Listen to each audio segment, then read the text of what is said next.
UP में विधानसभा की 9 seat पर कल उपचुनाव की वोटिंग है, लेकिन उससे पहले बुर्के पर सियासी घमासान शुरू हो गया है। एसपी ने चुनाव आयोग को चिट्ठी लिखकर बुर्का हटाकर चेकिंग ना करने की मांग की है। बीजेपी ने पलटवार कर कहा कि हार के डर से एसपी घबरा गई। चुनाव आयोग के दिशा निर्देश के मुताबिक ही वोटिंग के दौरान नियमों का पालन होगा। रिपोर्ट दी।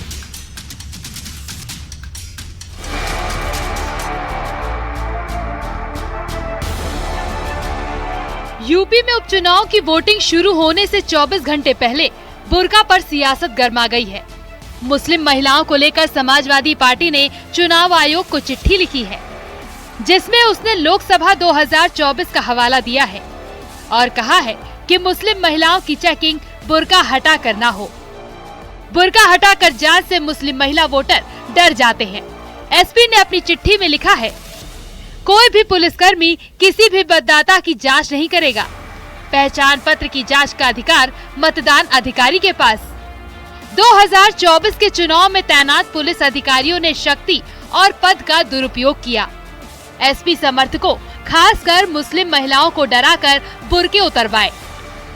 मतदान केंद्रों से बिना मतदान किए लौटना पड़ा, जिससे वोटिंग प्रभावित हुई। एसपी की चिट्ठी पर यूपी की सियासत गर्मा गई है। बीजेपी ने हमला बोला है कि हार के डर से एसपी ऐसी बातें कर रही है। वहीं एसपी का कहना है कि वोटर बिना किसी डर के वोट डालें, इसीलिए उन्होंने चुनाव आयोग को चिट्ठी लिखी। समाजवादी पार्टी जानबूझ करके पोलिंग पार्टीज पर कैसे दबाव बनाया जा सके, कैसे निर्वाचन से जुड़े हुए कर्मियों पर एक अनावश्यक दबाव बनाया जा सके, उसके लिए डिमांड कर रही है। जो भी निर्वाचक नियमावली है उसका अनुपालन होना चाहिए और हर मतदाता की पहचान सुनिश्चित करके ही उसका वोट पड़ना चाहिए। बहुत सी जगहों पे बहुत शिकायतें आई, जिससे चुनाव आयोग को अवगत करा दिया गया है।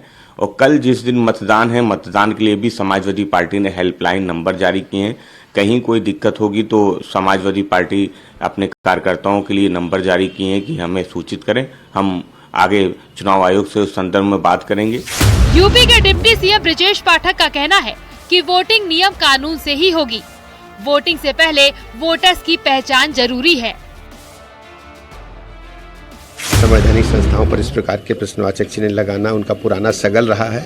हम सब नियम कानून से चलेंगे। जो निर्वाचन आयोग के नियम है, उसी नियमों के तहत मतदान में हम लोग भागीदार हिस्सादार बनेंगे। इस देश में सभी की आइडेंटिटी चेक करने के लिए और वोट करते समय आपका फोटो का क्या मतलब जब आपका चेहरे से मिलान नहीं होगा।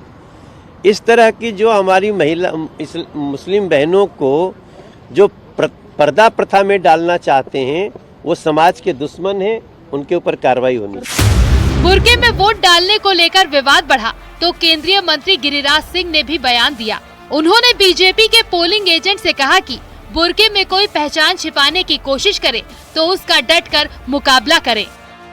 एनडीए के कार्यकर्ताओं से कहूंगा, जो पोलिंग एजेंट होते हैं,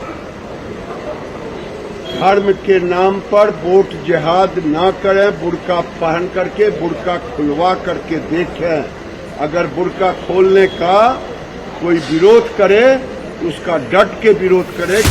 वहीं बीजेपी नेता मोहसिन रजा ने कांग्रेस और एसपी पर तीखा प्रहार किया है। उन्होंने कहा कि इन्हें हार का डर सता रहा है और अब ये बुर्के के पीछे छिपने की कोशिश कर रहे हैं। देखिए, समाजवादी पार्टी या विपक्ष हार के डर से अब बुर्के के पीछे छुपने जा रहा है, क्योंकि हार सता रही है। ये वही हमारी बहनें हैं जो समाजवादी पार्टी की सरकार के दौरान सड़कों पर आने से घबराती थीं, आज आजादी के साथ में आदरणीय योगी सरकार में वोट डालने जा रही हैं। उपचुनाव में बीजेपी और एसपी की प्रतिष्ठा दांव पर लगी है। इन सीटों पर जीत तय करने के लिए बीजेपी समेत तमाम विपक्षी दलों ने जमकर प्रचार किया है। ऐसे में हर पार्टी अपने अपने तरीके से वोटर्स को रिझाने में जुटी है। न्यूज़ 18 के लिए ब्यूरो रिपोर्ट।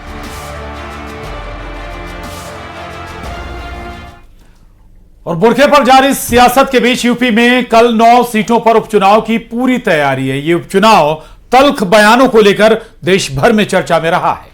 बटेंगे तो कटेंगे वाले मुख्यमंत्री योगी के बयान पर बीजेपी और एसपी में जहां जमकर पोस्टरबाजी हुई, तो पीडीए का फॉर्मूला भी नजर आ रहा है।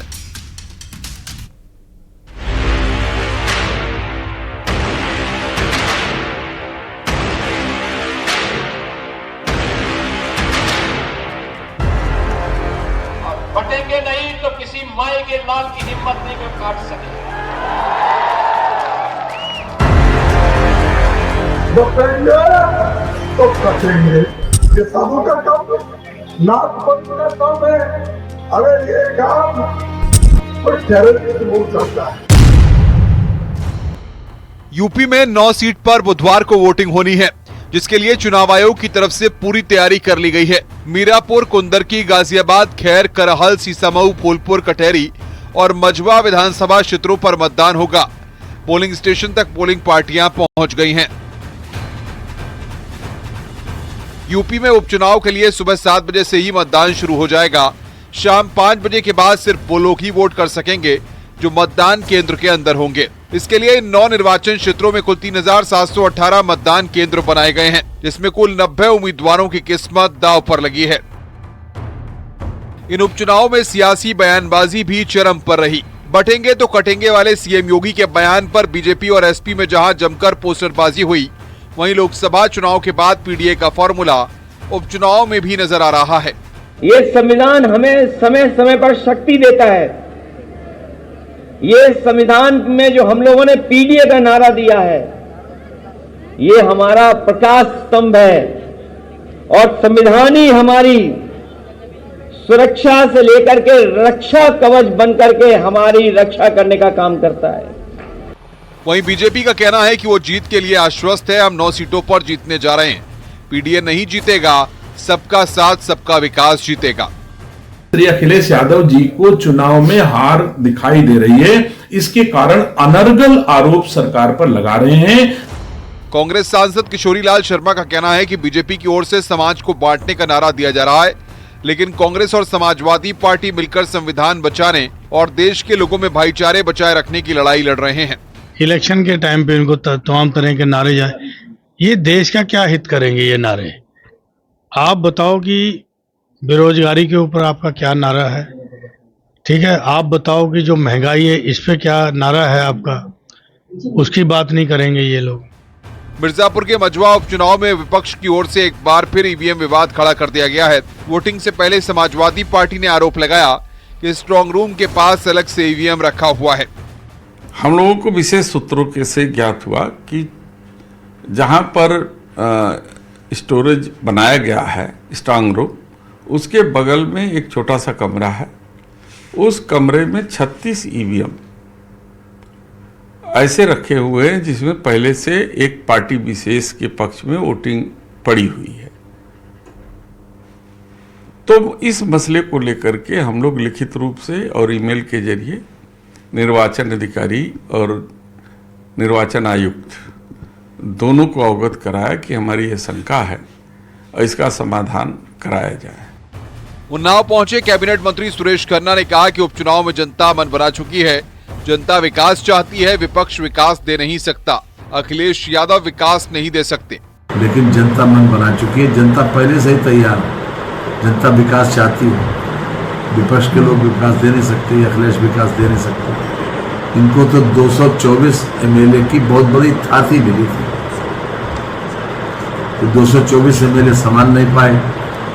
2 साल में इतने अनपॉपुलर हो गए कि 2014 में जो चुनाव हुआ उसमें 80 में से 73 सीटें एनडीए जीता था। यूपी में 9 सीटों पर उपचुनाव को शांतिपूर्ण ढंग से संपन्न कराने के लिए पर्याप्त मात्रा में अर्धसैनिक बलों की तैनाती की गई है। 1994 मतदान केंद्रों पर लाइव वेबकास्टिंग की व्यवस्था की गई है। उपचुनाव के लिए कुल 74 आदर्श मतदान केंद्र, 10 समस्त महिला प्रबंधित मतदान केंद्र, 7 समस्त युवा कर्मी मतदान केंद्र और 6 समस्त दिव्यांग प्रतिबंधित मतदान केंद्र बनाए गए हैं। मतदान फोटो पहचान पत्र के अलावा 12 अन्य पहचान पत्र मतदान के लिए मान्य होंगे। न्यूज़ 18 के लिए ब्यूरो रिपोर्ट। महाराष्ट्र में कल 288 सीटों के लिए वोटिंग होनी है, लेकिन वोटिंग से पहले यहां कथित कैश कांड पर सियासी संग्राम छिड़ गया है। विपक्ष ने बीजेपी नेता अभिनव तावड़े पर पैसे बांटने का आरोप लगाया, जबकि बीजेपी इसे विपक्ष की साजिश बता रही है। इस मामले में अब तक 3 एफआईआर भी दर्ज की गई। आखिर कैश कांड का सच क्या है, आइए जानते हैं।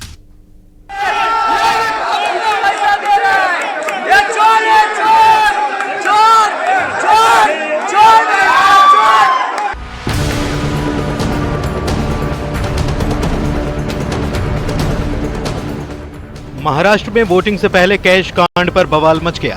विपक्षी पार्टियों ने बीजेपी नेता विनोद तावड़े पर वोट के लिए कैश बांटने के आरोप लगाए। हालांकि बीजेपी आरोपों को निराधार बताने लगी। कैश कांड पर सियासत जोरदार है, लेकिन उससे पहले ये तस्वीरें देखिए जिसको लेकर तावड़े पर कैश बांटने के आरोप लगाए जा रहे हैं। ये वीडियो महाराष्ट्र के पालघर जिले का है, जहां पर होटल में विनोद तावड़े मौजूद थे।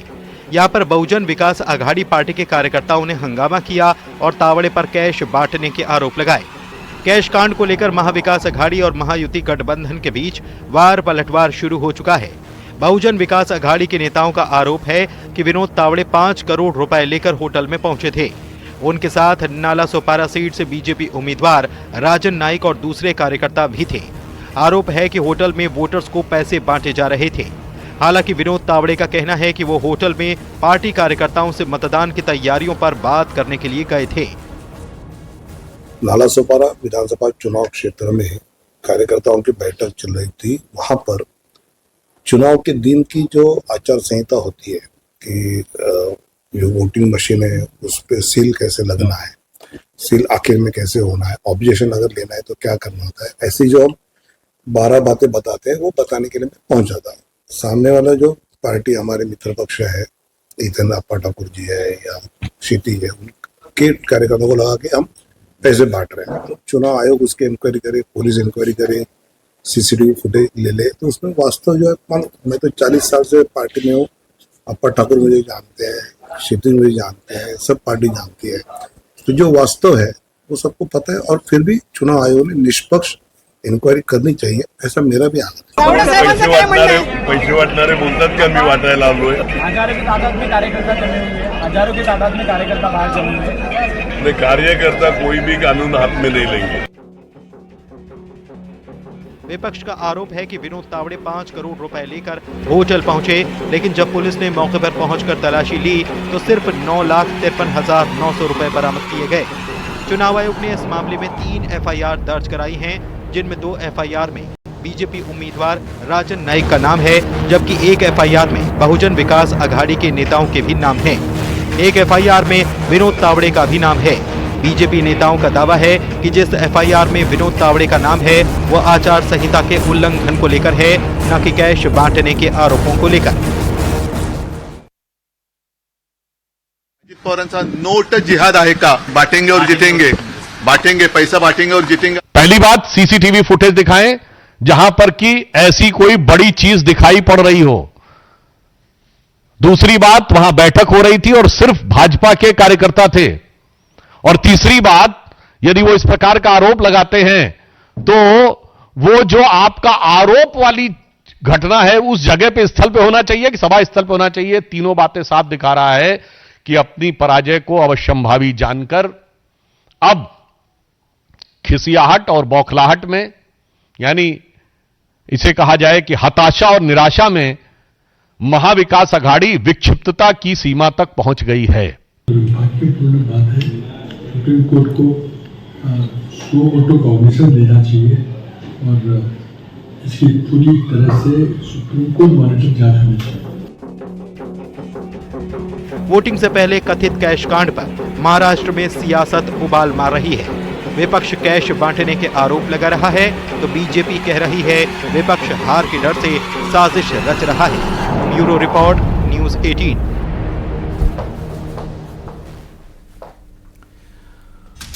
और महाराष्ट्र के कथित मालेगांव वोट जिहाद मामले में बड़ा खुलासा हुआ है। कथित वोट जिहाद का दुबई कनेक्शन सामने आया है।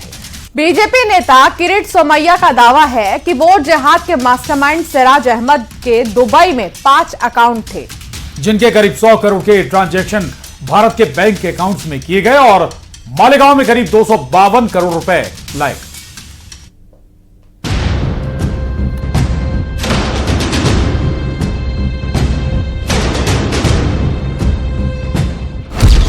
मालेगांव वोट जिहाद का दुबई कनेक्शन। मालेगांव वोट जिहाद का दुबई कनेक्शन। महाराष्ट्र में वोट जिहाद पर बड़ा खुलासा। कुत्ता भी ना पेशाब करेगा औरंगजेब की पहचान पर, अब तो तिरंगा लहराएंगे पूरे पाकिस्तान पर। आज मौलवी की ओर से वोट जिहाद के नारे तो दिए जा रहे हैं। 5 अकाउंट, 100 करोड़ का ट्रांजैक्शन। सिराज मोहम्मद के दुबई में 5 अकाउंट, 100 करोड़ के ट्रांजैक्शन। मालेगांव में कहां से आए 252 करोड़? 201 बैंक अकाउंट 21 राज्यों से मालेगांव में 252 करोड़ रुपए लाए गए।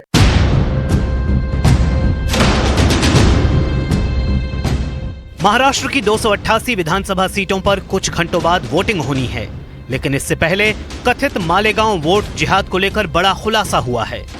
बीजेपी नेता किरीट सोमैया का दावा है कि वोट जिहाद के मास्टरमाइंड सिराज अहमद के दुबई में 5 अकाउंट थे।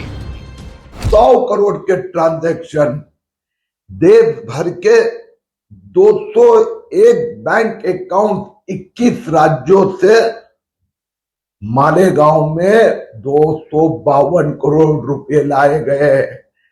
सिराज मोहम्मद ने इसमें से 37 करोड़ 88,51,898 रुपए अपने मित्र सलमान सलील मिर्जा के खाते में और 200 करोड़ रुपए वोट जिहाद के एजेंट को बांटे गए।